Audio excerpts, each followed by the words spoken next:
Бүгінде ақпараттың негізгі көзі әлеуметтік желі және кітап. Бірақ әр ақпарат қауіпсіз емес.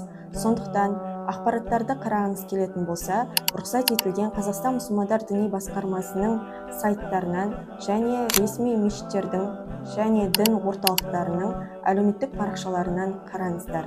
Атап айтқанда, Казислам.kz, Муфтият.kz, Муслим.kz, Азан.kz, сонымен қатар Дін Нижний Шалқар және Матай Нижний мешіті Инстаграм парақшаларынан қараңыз.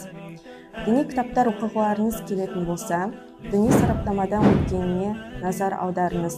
Яғни кітаптың алғашқы бетінде Қазақстан мұсылмандар діни басқармасының және дін істер агенттігінің 10 сараптама қорытындысы берілген деген жазу болуы қажет.